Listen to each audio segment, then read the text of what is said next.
വഖഫ് സ്വത്തുക്കൾ ഉമീദ് പോർട്ടലിൽ രജിസ്റ്റർ ചെയ്യാനുള്ള സമയപരിധി ഇന്ന് അവസാനിക്കുകയാണ്. കേരളത്തെ സംബന്ധിച്ചാണെങ്കിൽ കേരളത്തിലെ 90% വഖഫ് സ്വത്തുക്കളും ഇതുവരേക്കും രജിസ്റ്റർ ചെയ്തിട്ടുണ്ട്. രജിസ്റ്റർ ചെയ്യാനുള്ള തീയതി നീട്ടി നൽകുന്നതിന് വഖഫ് ബോർഡ് ട്രൈബ്യൂണലിൽ അപേക്ഷ നൽകി. 1.5 മാസമായി നടത്തിയ അതിതീവ്ര യജ്ഞത്തിലൂടെയാണ് സംസ്ഥാനത്തെ 90% വഖഫ് സ്വത്തുക്കളും ഉമീദ് പോർട്ടലിൽ രജിസ്റ്റർ ചെയ്തത്. 14 ജില്ലകളിലെയും 90% സ്വത്തുക്കളുടെയും രജിസ്ട്രേഷൻ പൂർത്തിയായിട്ടുണ്ട്. ഉമീദ് പോർട്ടലിലെ രജിസ്ട്രേഷൻ്റെ കാര്യത്തിൽ കേരളം ഇന്ത്യ രാജ്യത്ത് ഒന്നാമതായി എത്തിയിട്ടുണ്ട്. 17-ാം തീയതി വരേക്കാണ് അനുവദിച്ച സമയം. ഞങ്ങൾ ഇൻറ്റൻസീവ് ഡ്രൈവിലായിരുന്നു. എല്ലാ മേഖലകളിലും ആവശ്യമായ സജ്ജീകരണങ്ങളൊക്കെ ഏർപ്പെടുത്തി. ഏറെക്കുറെ 90% അടുത്തെത്തിക്കഴിഞ്ഞു. 100% വഖഫ് പ്രോപ്പർട്ടീസും ഉമീദ് പോർട്ടലിൽ കയറ്റി സുരക്ഷിതമാക്കുക എന്ന ലക്ഷ്യത്തേക്ക് അടുത്തെത്തിക്കൊണ്ടിരിക്കുകയാണ് കേരള സംസ്ഥാന വഖഫ് ബോർഡ്. 49,000-ഓളം സ്വത്തുക്കളുടെ രജിസ്ട്രേഷനാണ് ഇതുവരെ പൂർത്തിയായത്. ഇനിയും 5,000-ഓളം സ്വത്തുക്കൾ രജിസ്റ്റർ ചെയ്യാനുണ്ട്. ട്രൈബ്യൂണൽ സമയം നീട്ടി നൽകുമെന്ന പ്രതീക്ഷയിലാണ് വഖഫ് ബോർഡ്. എന്നാൽ ഇനിയും കുറേ പ്രോപ്പർട്ടി കയറാനുണ്ട്. ഇതുവരെയുള്ളതൊക്കെ വഖഫ് ബോർഡിൽ രജിസ്റ്റർ ചെയ്ത പ്രോപ്പർട്ടീസിൻ്റെ എണ്ണത്തിൻ്റെ കണക്കാണ് ഞാൻ പറഞ്ഞത്. വഖഫ് ബോർഡിൽ രജിസ്റ്റർ ചെയ്യാത്ത ചില പ്രോപ്പർട്ടീസ് ഇപ്പോഴും ഉണ്ട്. വഖഫ് പ്രോപ്പർട്ടീസ് ഉണ്ട്. വഖഫ് സ്ഥാപനങ്ങൾ രജിസ്റ്റർ ചെയ്തിട്ടുണ്ട്, ബോർഡിൽ രജിസ്റ്റർ ചെയ്തിട്ടില്ല. അങ്ങനെ കണക്കാക്കിയാൽ നമുക്ക് ഇനിയും സമയം ആവശ്യമുണ്ട്. ബഹുമാനപ്പെട്ട കോഴിക്കോട് ട്രൈബ്യൂണലിൽ അപേക്ഷ കൊടുത്തിട്ടുണ്ട് സമയം നീട്ടി കിട്ടുന്നതിന് വേണ്ടി. രാജ്യത്ത് ഏറ്റവും കൂടുതൽ വഖഫ് സ്വത്തുക്കൾ രജിസ്റ്റർ ചെയ്തത് കേരളത്തിലാണ്. മുഴുവൻ സ്വത്തുക്കളും ഉമീദ് പോർട്ടൽ രജിസ്റ്റർ ചെയ്യിക്കാനാണ് ഇനിയുള്ള ശ്രമം. Media 1 Kochi.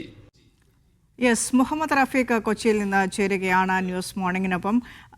Rafeeq, good morning. ഈ 90% സ്വത്തുക്കളും രജിസ്റ്റർ ചെയ്ത് കഴിഞ്ഞു. ഇനി ബാക്കി അവശേഷിക്കുന്ന ആ സ്വത്തുക്കൾ കൂടി രജിസ്റ്റർ ചെയ്ത് സുരക്ഷ ഉറപ്പുവരുത്തുക എന്ന നിലയ്ക്കാണോ ഇപ്പോൾ സമയപരിധി നീട്ടി ചോദിച്ചിരിക്കുന്നത്?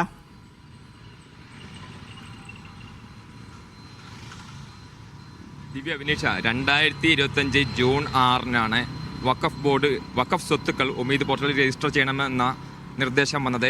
ഏറെ വിവാദമായ വഖഫ് ഭേദഗതി നിയമത്തിന്റെ ഭാഗമായിട്ടായിരുന്നു ഉമീദ് പോർട്ടൽ വന്നത്. അന്ന് മുതൽ വലിയ ആശങ്കയുണ്ടായിരുന്നു. ഡിസംബർ 6-ന് 6 മാസത്തെ കാലാവധി അവസാനിച്ചു. ആ സമയത്ത് പകുതിയോളം വഖഫ് സ്വത്തുക്കളും രജിസ്റ്റർ ചെയ്യാൻ കഴിഞ്ഞില്ല. ഇതോടുകൂടി വഖഫ് ട്രൈബ്യൂണലിൽ വഖഫ് ബോർഡ് അടക്കമുള്ള കേരള വഖഫ് ബോർഡ് അടക്കമുള്ള വഖഫ് ട്രൈബ്യൂണലിനെ സമീപിക്കുകയും അവർ അവസാനം 5 മാസം സമയം കൂടി നീട്ടി നൽകി. ആ സമയപരിധി ഇന്ന് അവസാനിക്കുമ്പോൾ കേരളത്തിലെ വഖഫ് സ്വത്തുക്കളുടെ ഏതാണ്ട് 90% രജിസ്റ്റർ ചെയ്ത് കഴിഞ്ഞു. ഇനി 5,000-ഓളം സ്വത്തുക്കളാണ് രജിസ്റ്റർ ചെയ്യാനുള്ളത്. ഈ സ്വത്തുക്കൾ കൂടി രജിസ്റ്റർ ചെയ്യുന്നതിന് വേണ്ടി ട്രൈബ്യൂണലിൽ വഖഫ് ബോർഡ് അപേക്ഷ നൽകിയിട്ടുണ്ട്. 1 മാസം മുതൽ 3 മാസം വരെ സമയം നീട്ടി ലഭിക്കുമെന്നാണ് പ്രതീക്ഷ.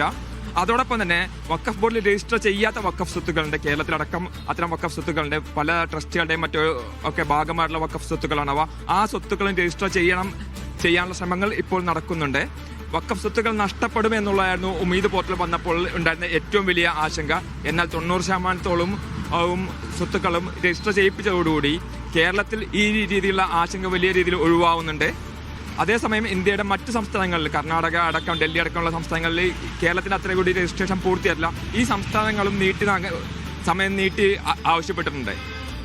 വിനീഷ, എന്തായാലും തീയതി നീട്ടി നൽകണം. 90%-ലധികം സ്വത്തുക്കൾ ഇതിനോടകം രജിസ്റ്റർ ചെയ്തു. ഇനി അവശേഷിക്കുന്ന സ്വത്തുക്കൾ കൂടി രജിസ്റ്റർ ചെയ്യാനുള്ള ഒരു സമയം ലഭിക്കേണ്ടതുണ്ടെന്ന് ആവശ്യപ്പെട്ടാണ് വഖഫ് ബോർഡ് എന്തായാലും ട്രൈബ്യൂണലിൽ അപേക്ഷ നൽകിയിട്ടുള്ളത്. ആ അപേക്ഷ പരിഗണിക്കുമോ എന്ന് നമുക്ക് കാത്തിരുന്ന് കാണാം. മുഹമ്മദ് റഫീഖാണ് വിവരങ്ങൾ നൽകിയത്.